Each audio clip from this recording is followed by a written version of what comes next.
So when there's 2 grass per square meter, spray. It's just to say that we can save a lot and sometimes we save nothing. And the partners is, of course, Aarhus University. Ecology is the farm management system. IGIS is a company hosting and making it use on the web. They're hosting all the images we're taking. Ecology, several have probably heard of them. They're making small robots, computer vision and all that stuff. And they're also trying to build the cameras, or adapt the cameras we develop. This is a decision support. Plant Protection Online is a former system. Now it's called IBM-wise. But they're kind of similar. This is better adapted for machine learning. And then we have Danfoil, which is a sprayer. So we have the whole chain from taking the picture until actuating, going for the weed. And it makes it a little complicated. But let's have a look. This is the first camera we made. Where we can go up to 70k per hour and take 5 megapixel images with approximately 4 pixels per millimeter. So we can see the second grass weed starts to emerge. That was kind of a surprise for us. But my engineer there is saying, I can do the math, but I still don't get that we can do it. And this is the next generation where we are beginning to prepare ourselves to talk with Ecology. This camera is the Rolls-Royce, where we have all the knowledge we have from many years where we burned our fingers. Often, I guess, when you go into the field or have a PhD student or master, the majority of their time is to trying to find a camera, get the illumination up, or they're naive, they think you can do it without illumination, and then they burn the fingers and they have 14 days to fix the problem and get a thesis up running. And here we are trying to save them, saying if you use this camera, we guarantee you get good quality images. There's RTK, GPS, there's all kind of stuff packed in this one. The Norwegian system, dimensional, what's it called? Batch sensor, I think it's called dimensional technologies or something. From Norway, they have a similar system. Just to take you for a ride, so you can see that's me driving 45 k's, not 70. When you go a whole day in rain and mud, 45 on the field is okay. 70 is just for fun. And you feel unsafe when you do that. There's 2 cameras running there taking a picture for every 5 meters. So we are collecting 300 to 400 images per hectare. And the pictures we are collecting this is just a small example of how different they look. Very dense, sparse, tillage, low tillage, we also have no tillage where it's kind of worse than this. Plowing, organic fields, plenty of weeds, occlusion. And I don't know if you can see, there is a square here. That's the system picking out dicotyledon weeds in this mess. And we are beginning to get, so I'm beginning to smile. This is also, the faba bean is not the crop here. That's a winter wheat. And there's some small ones here. All these are small grass, it's emerging. And it has got glyphosate, so we didn't realize when we walked out there, there's no weeds here. And then the system started to pick up these small ones that I trained it, and then suddenly there was grass weeds all over. That was a surprise, because when you're walking in the field and say that's glyphosate, there's no wheat here. Okay, we can find small ones some places. Then you can see this system is start to outperform the so-called expert. We had an expert with us too. Just we can have a close-up so we get an idea of the quality. The area we take, 5 megapixels, is approximately, I'm happy with this one, it's approximately 1/5 of a square meter. It gives some other problems, but I'll not focus on that here. Then we can, all these small boxes or frames machine learning is doing, we can kind of collect them, and then we can say, okay, what do we have in the field? And have a look at it. This is only monocot and dicots. Of course, we would like to split it further. More of that later. And already here you will have an expression of there are some weeds which are flourishing, and or in in small and big sizes, the cleavers. And cleavers often initiate a spraying. Just soon. And when we have that, we're going to the mapping phase. How do we come from 1/5 of a square meter to a robust weed map? And worse, how do we come from a robust weed map to a robust spray decision? Because the sprayer is limiting your options. And there's of course different ways. This here is the farm management system calling. IGIS is knocking the door when we upload imaging. I have images. And it also tell when it's finished. And then they will call and say, okay, what do you have? They find the field and then make a map. IGIS is also doing it, and they have a map or an app so you can walk the field and look at the weeds, see if where are the interesting points. Does it look okay? And when you are done the spraying, I'll come with a link, or you can just Google RoboWeedMaps on YouTube, and there are some more details in this part. I'm trying to get to the phenotyping problem. But this is initiating the phenotyping in a second or two. Here we have the red arrows, contours here is indicating you need to spray that in order to kill the grass. There's a buffer zone. The blue is where the sprayer actually sprayed. And this is, you can see it has mist here. That's when you have a sprayer and you start to drive, it needs to drive for a short period in order to say, oh, I'm moving, I have to spray. And then you get grass weeds here. This here is where we're trying to develop. When we are spraying and spot spraying, how can we assess if it works? Because you have the variation in the field. So we're trying to make some strips. The driver is spraying this direction, and the green one is what the farmer wants to do, blanket spraying. This one is the spot spraying, and the narrow white one here is where we have not sprayed for grass. And then we'll go out and to assess it. Because how can we see if we have succeeded? That'll come here. The next step is, this was only monocot and dicots, but if you really want to make a difference, we need to be able to recognize that, saying all the weeds, which species it is and all that stuff. Some people are saying, 5 is enough. And then we read this one, I read that 2 days ago from Kramer. He's kind of the old guys within weed mapping and all that stuff. And if you're plowing your field, you get certain weed population. If you have reduced tillage, you get another weed population. If you go up to Norway, up north, it's different from south part of Germany. So it's not 5 weeds. And in order within machine learning to get something robust, you need to see a lot of variation. So you need all the weeds. This is another problem when we talk about phenotyping. We sprayed for monocots, and the farmers say, only spray for grasses. The dicots, you save them to later, because I would like to spray for grass early, and then dicots later. And then we revisit the field 3 weeks later. And then we start to look at it. But this one doesn't look healthy anymore, but my algorithm is still seeing it. It's still seeing this one,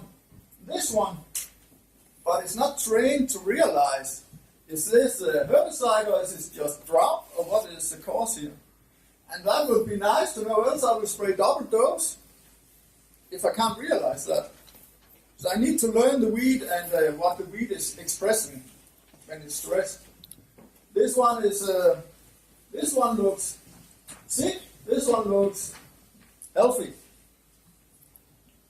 So we need to be able to kind of get that into our algorithm if that's the way the farmer wants to have it.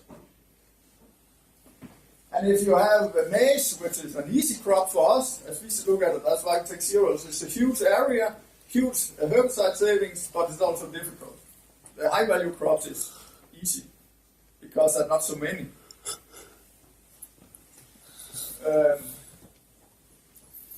So this is, as you see, then I need to make a decision what to do now.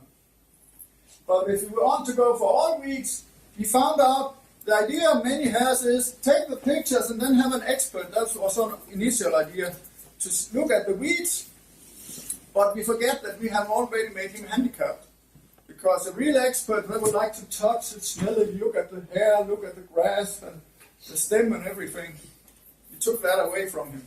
So the expert is really handicapped, and in 10% of the cases we tested, they disagreed, and some of them really disagreed. And that makes it difficult for us to train a trustworthy system. So what we did was, we are growing the weeds at Research Center Flakebjerg. They're good at weeds, they're good at growing it. And even though they're good, sometimes it don't come up. And this is how it looks. So now we are starting to do something which looks kind of phenotyping for me. We take images in a systematic manner during time, and we'd like to follow it. And if I just put this into the system and train it, our system can recognize all weeds except for 1 per million. And it's, whoa, that's good.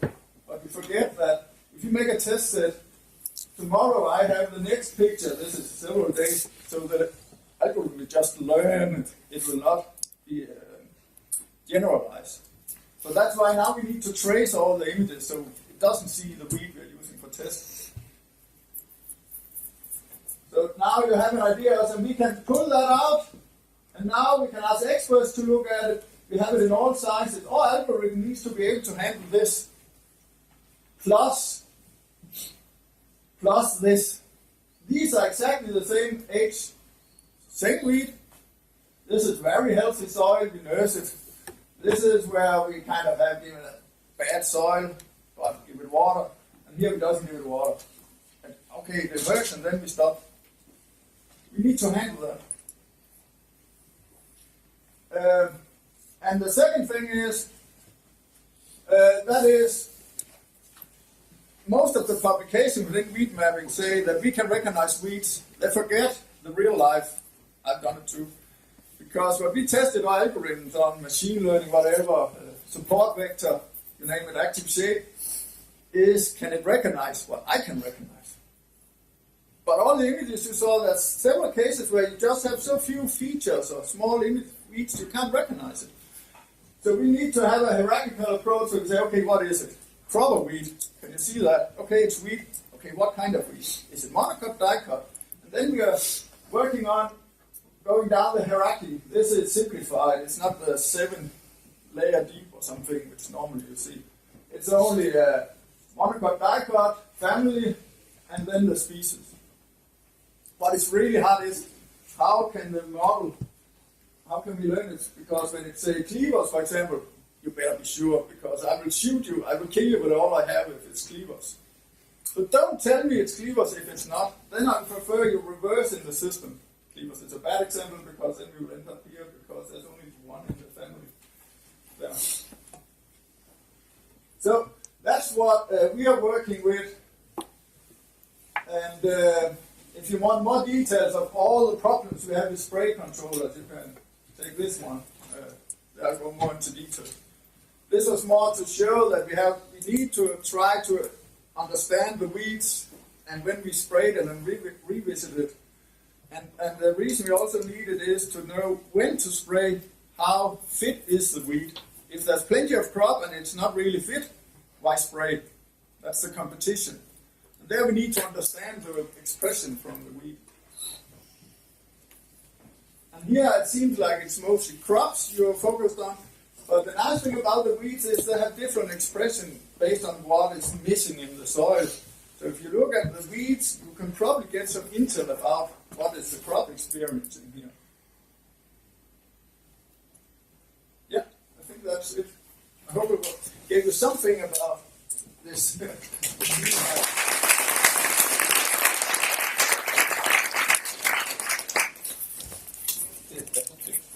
Questions, yes? Rasmus, I read that paper you referred to with the Kramer. Yeah. And they advocate that the botanist will always be better than the computer vision or machine learning. Yeah. Is that right or no? Yeah, but that was a leading question. So how can you persuade the botanist that your system one day will be better? because you still use the botanist to extend the system or to annotate the weeds. Yes and no. We forgot to put them into the budget, so we have limited resources there. So we're also trying to maximize the output of a botanist. I think where we can use a botanist is to identify the most obvious errors. When we have been growing the weeds, it's a nice environment, and you saw all the cases here. And I also been out in a hailstorm taking images during the night, raining. It needs to work in all conditions. And the hard thing is to get these artificial grown images into the real life, get them as close as possible. So we are clinging to the truth with this, what Flaggerbeer is growing. And then we are trying to make artificial, or I call it artificial, semi-artificial images. So we are getting so close to reality. But when we go out into reality, we need a last check. One thing is, of course, to take the image and then analyze the gene or the DNA to be sure, but it's super expensive. And you're saying like that, but that's if you take one, but if I have 1,000, then it starts to be expensive, also the infrastructure. And that's what we are trying to handle here, or to minimize the need of this botanist, or maximize. When we ask him, that's where he makes a big difference. One quick question, last one. Yeah, for that refinding a weed, like you want to go and respray or double up, what is the spatial resolution you get with that system? How close are you next time to find it? Within centimeters with that speed of driving? And, yeah, we could be. So you're pretty sure that it is the same weed you're seeing in the image? Yeah, but the focus I've shown here is kind of sparse sampling. That's quantity, capacity. And then Ecology is building a robot, for example, where it looks at the whole field, so they don't have the problem with interpolation. But if they spray first and they want to come back later and spray again in order to save herbicide, then you get a problem. Either you need to track every single weed you sprayed, or you've seen, or you need to be able to recognize, have I sprayed it? Did it work or didn't it work? So that's kind of two. We think data is for free, but it also costs money to get rid of data, or cost energy. So if I store everything in this field, it's a lot of data. But right now, can you refine the same thistle next week? Yes, from the sparse sampling, yes. Yeah. If that's not the scope, but yes. Make a time series. That one.